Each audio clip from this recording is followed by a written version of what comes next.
Welcome, Blaze, to this open-ended conversation.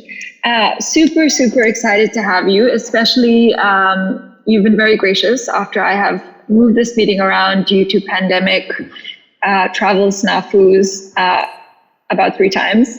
But really grateful to have you dialing in from New York today. Well, thank you for having me. I'm glad we were able to find a time that worked well, given we're all over the world, different parts of the world and pandemic circumstances. So glad to be here. Thank you. Okay, so I'm going to give a little introduction on you and your work, and we're going to go a little bit deeper into some stuff. So Blaze Lightfoot Jones-Yellin is based in New York, and perhaps most importantly and interestingly, you went to Cornell. And I did too. So that was very exciting. And I'm sure we can talk about that at length later. But I was really happy to see that. It's rare to come across fellow Cornellian in our space. But he works across design, technology, community. And I think the way you define your work is in designing tools and strategies that solve the challenges which are the intersection of cities and nature. So you've worked for many years in green community development, working to build more resilient communities with an emphasis on thinking about nature and the natural world. I know you've worked on the Lowline for a number of years, and I'm really curious about that and where things stand with that incredible project. And you're currently working with OpenBox on blending human-centered design methods and community principles to design for more equitable urban living. And you're also teaching at CUNY in New York on sustainability and environmental justice. So as someone who's also, I guess, pretending to teach right now in Central St. Martin's in London, I'm very interested in that. But I just wanted to start off really by, and I know you've been asked this question before. I've watched some of your interviews, and how do you define yourself in a career that seems to have really been centered around cities and the environment, but manifested in many different ways? And how would you define yourself in your work right now at this moment in time? Yeah, thank you for the wonderful introduction. When I think of myself, I think about the word intersectionality. I come from, personally, my father's family is European Jewish. My mother's family is, afro-indigenous, Christian. So I have a mixed up, family dynamic with people who come from all over the world, who speak many different languages, who have many different life experiences, and come together in such a beautiful mix that produced myself. And I'm really proud of the mixed up nature of my personal identity. And I think I bring that mentality or inspiration to the work that I do. So many people may feel that cities and nature are opposites, or it's often difficult to imagine how they might work together well, given what we know about the challenges. So I feel like I can play a role, given my intersectional life experience, in helping to bridge the gaps or be the bridge for people in helping them to connect with ideas or people or places that might feel foreign at first, but there's so much potential in working at the intersections, in bringing differences, people of differences, problems that feel different, bringing these elements together and really exploring the opportunities that can emerge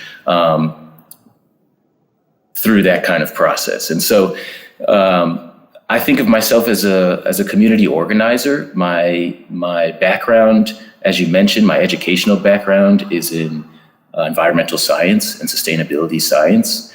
But I come from New York City. I come from a suburb just north of New York City called New Rochelle. And New York City is a big part of my upbringing. And so as I moved into a professional career, I wanted to find a way to bridge my passion for the environment with my connection to the urban lifestyle of New York City. And I felt that people who came from the same place as I do and who look like I look, often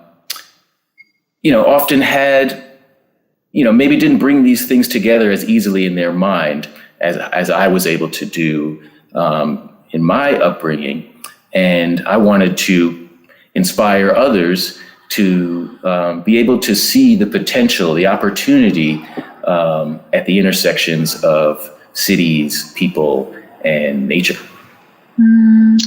I mean, that's really powerful, and there's so much in that to unpack. I mean, I think, to start with the thing that you sort of ended on, this intersection of cities and nature, I think it's this obvious question right now as people sort of disperse out of San Francisco, at least from what we can see temporarily. Those who can seem to be seeking nature in whatever ways that they can. And then, of course, for tens or hundreds of millions of people around the world who live in Lagos or Karachi or Jakarta, that's not an option. You're not going anywhere. So on the one hand, it's an obvious thing. People are stuck in cities, or people will choose to live in cities for any number of reasons, and therefore you're focusing on it. But I'm very curious about your philosophy here, and I know you've talked a lot about environmental injustice. And if you could unpack a little bit of that, because it is an incredible philosophy and also something that I know you've done a lot of work on. Well, I'll start with my philosophy around environmental justice. And, the field really comes out of a history of land use decisions being made by a certain group of people with a certain power and a certain privilege, oftentimes without the consultation of anyone else, people who might be directly affected by those land use decisions. And because of existing discriminatory, frankly, racist policies or practices in a place like the United States, land use decisions end up more disproportionately impacting certain groups who may be seen as less valuable or less desirable than other groups. So to give a more concrete example, you'll often find in the United States that the largest industrial activities in an area, or the biggest sources of pollution in an urban area, might be located, directly in the middle of the Black or brown community, for example. And that, the beautiful parks and more welcoming environments might be concentrated in a more affluent, largely white part of town. And this sets up a dynamic where, because of your race or your economic status, you are not given an opportunity to have the same access to healthy living environments. So environmental justice is really saying that the environment is a big part of our health, and where you live and what kinds of what the condition of the nearby environment is directly impacts your life outcomes, your health outcomes. And if we made decisions in the past that disproportionately impacted a certain group based on race or economic status, we need to, first of all, acknowledge that these inequities, these injustices exist. And then, that's step one. Like, it's not right that because you're Black or because you have less money, you are forced to live in a toxic environment. Environmental justice advocates believe everybody deserves the right to live in a clean, safe environment. And so the work that we do now is to bring to light the injustices of prior land use decisions and think about how we can make better land use decisions moving forward so that life outcomes are not so directly tied to where you live. And so how, because there's like two ways of looking at this, I assume, is one is like the reactive. So you have like, I mean, I know it's a very boring example, but Hudson Yards, and then, it sort of has nothing to do with anyone and they built it anyway. So it's kind of protesting that and lobbying against developers having sort of this uninhibited access. And then there's the other sort of side of things, which is projects like the High Line or the Low Line, which feel like they're much more proactive in kind of engaging. And then I assume there's a middle ground, which we don't read about at all, which I assume is community-driven activism. So I'm really curious about how you map that out for yourself and where you actually focus your own time on. Yeah, so, in the work that we're doing, that I focus on, we're always looking to assess power imbalances and power dynamics in planning processes, in design processes. So there's a lot of directions I could take your question, but and please steer me to the direction you'd like me to go in if I start going in another. But the philosophy starts with the idea that sustainability and green cannot be elite. It cannot be supremacist. And so if we're going to solve the challenges of climate change, if we're going to solve the challenges of, global environmental crisis, it can't be an elite problem with elitist solutions, and it can't be inaccessible to the broad swath majority of humanity that may not consider themselves elite. And so, the differences between a project like the High Line versus a project that's more grassroots and community driven is, so this term emerges called green gentrification, where you have a project like the High Line, which is a brilliant idea. How can we make new use out of old infrastructure to improve the environmental experience in our neighborhood? Fantastic idea. Rather than thinking about nature as this far out place where we have to leave the city to go and experience, how can we bring more of this experience to the city so that everybody can, reap the benefits of a natural or a more natural environment without having to travel, because that's not always possible for a lot of people. So great idea, but without the right, let's say, process that centers, community stakeholders, that's considerate of, the more marginalized people of an area, you could see a project like, for example, the High Line become a real catalyst for speculative capitalism, for lack of a better term. So people start to look at the Chelsea neighborhood of Manhattan, the West Side, and formerly, working class neighborhood, spent a long time, there's still public housing in Chelsea, the West Side of Manhattan, spent a long time as not the most desirable neighborhood. Sorry, there's noise on the street. What's your neighborhood? Yours? I live in Brooklyn. I live in Bedford-Stuyvesant, nice. Brooklyn. Cool. But I worked in Chelsea for many years, and our old office was actually in Chelsea, our open box studio. So you saw the neighborhood dramatically change in a very short amount of time, from being sort of a less desirable part of Manhattan to being one of the most desirable parts of Manhattan, because all of a sudden, wealthy people wanted to live near the High Line and were willing to pay whatever the cost to have access to this green space, which is a great sign that people want these places in their neighborhood. People want access to these places. But if you leave that unchecked, all of a sudden the price of real estate is through the roof. The price of retail spaces in the neighborhood goes up.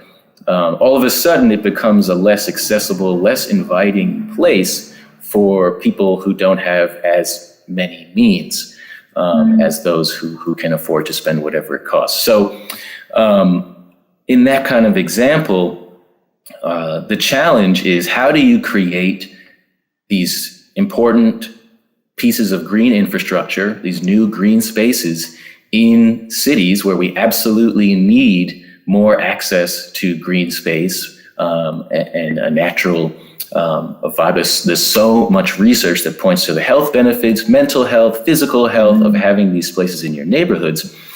How do you create more of these spaces for people, but actually make them inclusive of everybody, actually make them accessible to everybody and welcoming to everybody, and distributed evenly enough so that all people have access to these kind of benefits.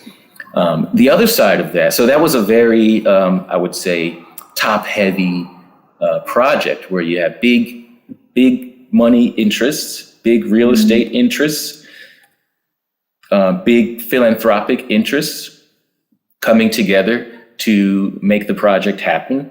It's turned into a great success, one of the biggest, most famous and successful examples of urban green infrastructure reuse in the world. It kicked off a wave of other projects. It inspired people all over the world to look at their old infrastructure in their cities and think about how they can create new public spaces and green spaces for their communities. So a great success by many, many metrics. And at the same time, it on the, let's say on the community grassroots side, it raised a big red flag for folks about the potential for these types of projects to totally transform neighborhoods and potentially displace people who have lived there for for generations, because they can no longer afford the rising rents or cost of living in these places. And so, as much as it was inspiring to so many folks around the world, it was also a warning, a red flag to many folks across New York City, and I'm sure in cities around the world, for the potential, green gentrification, as what they've termed it, impact of this kind of work. And so, what I find really hard with this, and I'm sure, you've thought about this, I'm really curious about this. The National Trust in England is looking at adding in these green interventions in cities, and of course, to your point, it's more important than ever. But how does one then design something that will stick? How does one project, what could have been done differently? And of course, you were working on the Lowline, and I actually spent quite a lot of time with Dan Barash, is that, and his partner. Barash? Yeah, Dan Barash, and then the guy who's working on the High Line, who was his partner, which was my favorite couple story. And we were in Sydney together a couple of years ago, and then I think Dan had just written a book on I should find the name of it, underground, unexplored spaces and the romance in them, and also was talking about the Lowline and this idea behind it. So really fascinating, really powerful, and almost manifested in their personality types. It is two different personality types. But I'm really curious about how you, in working on that project, firstly, why you agreed to work on it, and then secondly, how you design for it to be different, given that you still need money to do this stuff. Oh, of course. So I think this is a great segue. So before I went to the Lowline, I had been working in for the Nature Conservancy, what I would call the ivory tower of conservation. And I really wanted to get back to the grassroots level, back to the neighborhood level. And the Lowline was a project still in its infancy at the time. And I saw a lot of potential in it. And I wanted to be a part of creating something new, a new type of space, community space, green space for the people. And that's why I joined the project. The project, I joined the project, and they were facing some challenges with really creating I would say a community around the project that really centered local voices and lived experiences. So what and can you explain what the Lowline is, the idea of the Lowline? Yeah, absolutely. The idea behind the Lowline was to transform the old Williamsburg trolley terminal. Back when New York City had trolleys, the Williamsburg Bridge had one of the larger trolley terminals below ground. Before the Williamsburg Bridge was a car bridge, it was a trolley bridge. The trolleys would use an underground space to turn around, and then they'd come back above ground and go back over the bridge to Brooklyn, connecting Brooklyn and Manhattan. And that space, when the trolleys were decommissioned, the underground trolley terminal was just left empty for 100 years almost, I think. And so these couple of guys, Dan Barish and his partner, James Ramsey, took a look at this place and had an idea to turn it into an underground park. And James had a background at NASA and had all this, he knew about the solar technology that they could put up on the surface and pump sunlight down underground into this trolley terminal so that they could grow plants and plants could photosynthesize. And it would be this, subterranean green space unlike anything else ever created. Inspired by the High Line, very much so. The High Line was already open and big success. And, the Lowline, so at this time, the Lowline is located in the Lower East Side. The community in the Lower East Side is a pretty historic community, deep immigrant roots, working class, one of the last working class communities in southern Manhattan. And they saw what had happened in Chelsea with the High Line, and they had concerns about what was going to happen to their neighborhood if the Lowline was built. And so I joined the Lowline to try and address these concerns by bringing community voices into the project and doing my best to build relationships and really demonstrate that we want this project to be successful for the community, not just for the Lowline, organization. And ultimately, there was challenges raising funds from the city of New York, and there were challenges building the right table of collaborators from the community. And it led to a sort of stalling of the project for some time. And we learned a lot from I would say, I don't want to call it a failure, but from the challenges of the Lowline, we learned a lot about the risk of trying to do a project like this without starting off with the community.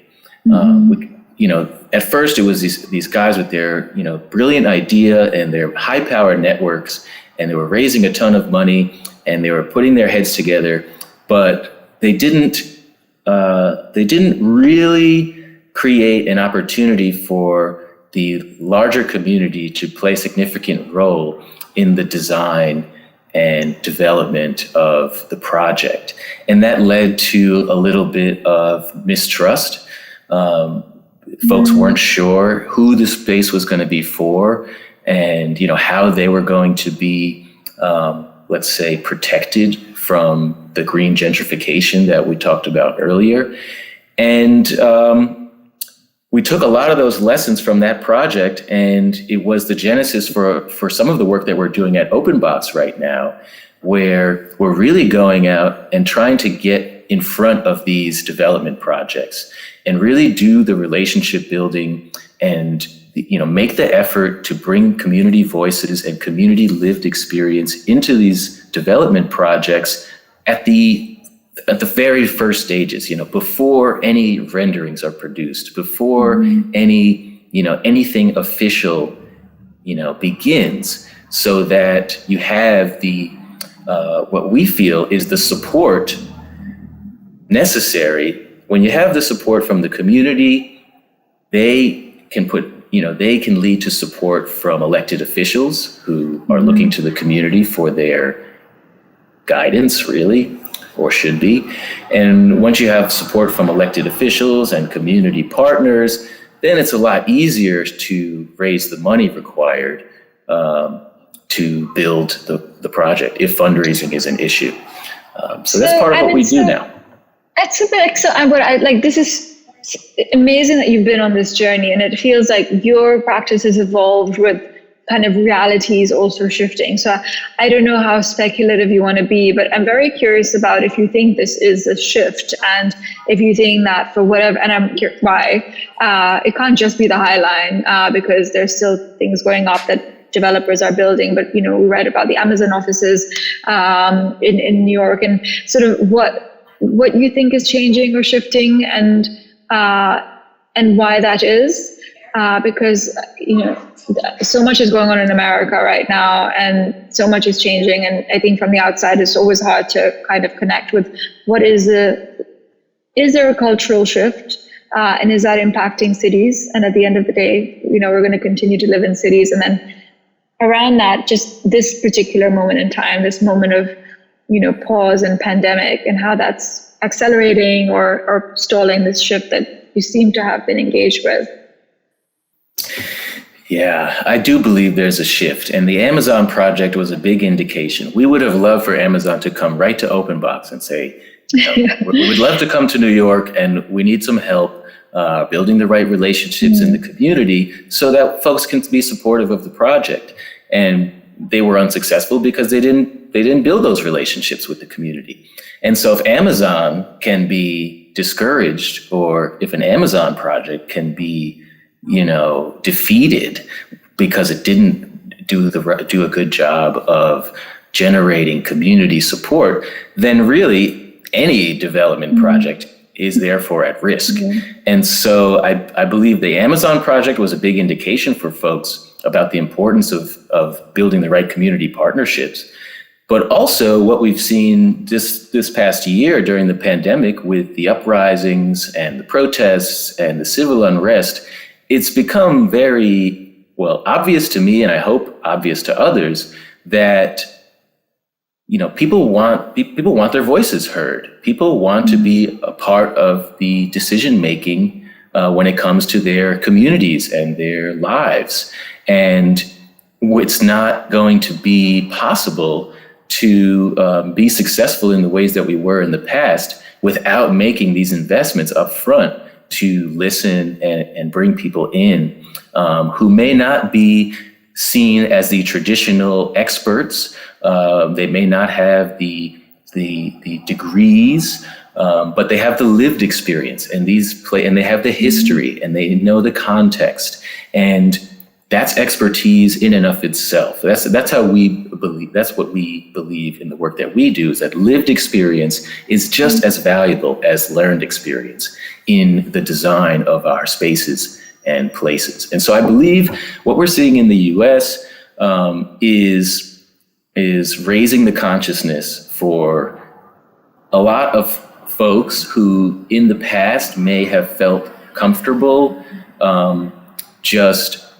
relying on their expertise or their ability to raise funds, may have felt comfortable just making decisions and moving ahead without necessarily consulting the community, for example.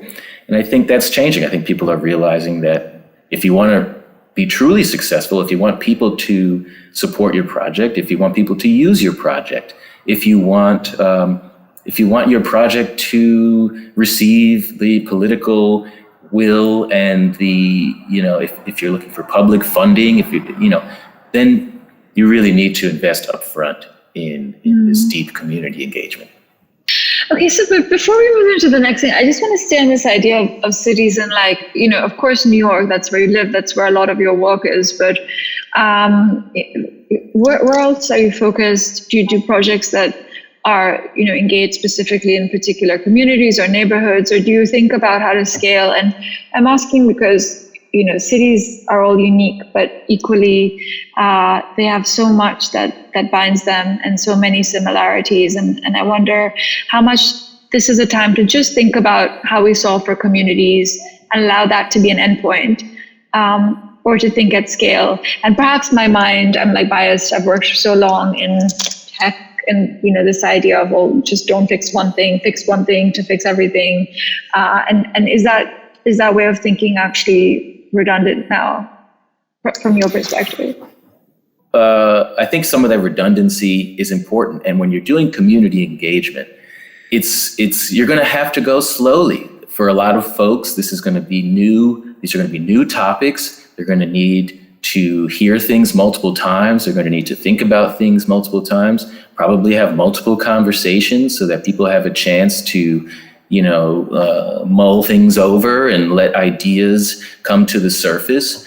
And we're going to have patience. I think part of our instinct to hurry projects along is something that we have to resist if the goal is to create inclusive, accessible, long-term sustainable designs. We have to be willing to slow down and take what might feel like a redundant, messy approach to bringing non-traditional stakeholders into the decision-making process. Mm-hmm. Now, across the country, that looks very different. Every city, every community has its own identity, its own history, its own context, and there isn't really a one-size-fits-all solution. We're looking at some cities that are, on the cusp of major development. We're looking at, parts of Chicago.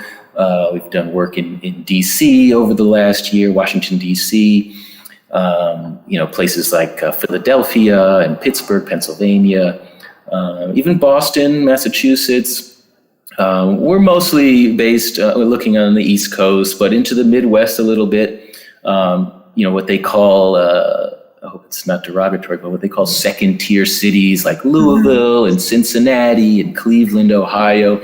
These are places where, the coasts are really built up, the coasts are really, densely developed and honestly really vulnerable as sea levels rise and coastal cities become threatened. There's going to be a migration into some of these, slightly more interior cities.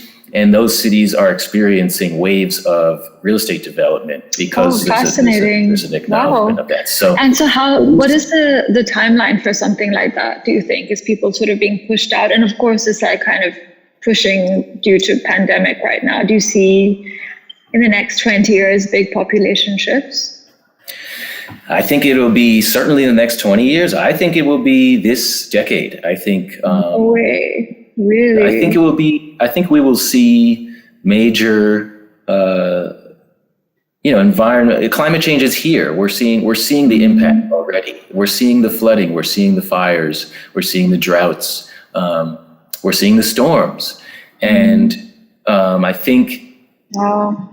It's already here. So the people you're already seeing the movement. You're already seeing the investment shift away from the coast and towards some of these interior cities and populations as well. So I think it's happening now. And I think that's why it's so important that we're looking at these areas now to start helping cities and companies and communities come together around the planning decisions that won't materialize for several years, but the decisions get made in advance. And if the stakeholders are not involved in the decision-making process, by the time construction is underway, it's already too late in a lot of cases. And so by the time people in the community realize what's happening, so many decisions and designs and plans have already been made that it can often feel too late, and it can often feel like this is happening to me and I had no idea, I took no part in it, and I don't want this to happen. And then people get upset. We're actually helping. We're trying to show people that these changes are coming. We're in the middle of the change now. And if you want to be a part of the decision-making process for the future of our communities and our neighborhoods, it's important that you participate in these design processes. We're talking so much about displacement of populations, and you mentioned climate change. There's so many other issues, and when we were studying open-ended, I'd spoken about it with Cameron Sinclair, and he was actually working on a new initiative to create housing for displaced people in the US due to some of these factors. But this conversation around you can't just have people move, and people can't just be expected to move. Like in no place in the world, whether you're fleeing a war zone or rising sea levels or rising rents and economic disempowerment, not to have a space that's actually navigating your own needs. And it's just sort of course, that is front and center of your practice, but I do think more broadly in urban planning, in urbanism, it is just not addressed. And so many tech companies, developers are working on these massive developments, and that critical thinking and critical approach is just completely missing. So it's great news that, you know, you guys are working on it. Obviously, there's a lot more work there for you, but also it's quite scary because there's so many of us, and you guys are looking at these interventions in the US, but what about, you know, in Africa or in Asia, and who's looking there? Well, you know, I think these are uncertain times, and I don't think the uncertainty is going away anytime soon. As the climate crisis gets worse, uncertainty will rise. As future pandemics strike, you know, uncertainty will rise. And I think people, you know, some of my advice for people that I speak to these days, if they ask for my advice, is to get comfortable with that uncertainty. We have an instinct in New York, and I'm sure all over the US, when there's a big storm, our instinct is to build it back. Let's just build it back the way that it was. But I think we have an opportunity in this moment with the pandemic slowdowns and lockdowns and you know, opportunity to kind of pause and think and be intentional, is that we don't have to just rush in to build it back the way that it was, because the way that it wasn't working for a lot of folks to begin with. The way that our communities were laid out, the way that planning decisions were made in the past, resulted in a lot of the inequity that we're trying to address today. So rushing to build it back feels good maybe in the short term because we got our place back, but it doesn't necessarily make that place any more resilient to future disaster or address any of the prior inequities that community had been experiencing. And in places in New York City, you know, the majority of the city is in the flood zone and sea levels are rising. And so you're not, you know, in 100 years, we're not going to be able to build it back. We already know that parts of New York are just going to be underwater in 100 years. So if we know that in 100 years, then why would we be building it back now rather than preparing for what the future environment will demand of our developments, of our communities? And so I hear you. It's a really challenging conversation to have. People have real deep attachments to place. But the reality is some places just won't, we know that they won't be here in the future. It's very rare to have somebody list out all of the things that are not going to work and all of the crises that we are currently facing, and then to kind of feel hopeful at the end of what they said. So I just wanted to share that. That was really powerful and surprisingly inspiring. So I actually want to talk about many things. First of all, the second favorite thing that I had about you, apart from your studying environmental science at Cornell, was that you seem to be this incredible inspiration for young people. And I know you take it very seriously, but you know, you're teaching and you were introduced to Open-Ended by Helena and Olivia, who worked with OpenBox and who were also very inspired by you and saw you as a mentor. And I know you're doing a lot to work with young people. You talked a bit about, you know, role modeling for them, but equally a lot of your work is aimed at working with young people and almost seeding space, which is something I've been thinking about a lot in the last year, you know, especially when you work in big organizations, is how do you listen outside of the box? And most importantly, for me, that's included, you know, people who are not yet in that space. So my final question to you is one around a call to action. And if you have one to share with us, and in particular for the young people that are listening, and what would that be? Yeah, I mean, young people, so important. It's hard to think of a more important, a better use of my time than working with young people. My call to action lately has been for young people, but everyone, to play a more active role or to lean into the idea of playing a more active role in the design of your life and the design of your community. I think so often we abdicate responsibility to the elected official who we voted for, to the expert who has the title of planner or decision maker, and we don't take responsibility for, frankly, ourselves and our communities. And I think there is opportunity. Now, it's not always, the most transparent, and it's not always clear, the best way to get involved. But even taking ownership over yourself, and your decisions and your path in life and the people you choose to associate with and the education you choose to pursue for yourself and, the goals that you set for yourself. I think people have the full potential to make good decisions, to collaborate and make even better decisions. And we don't always need to, I don't believe we should turn over all the responsibility for the design of our society to the people that we vote for or the people who have the degrees.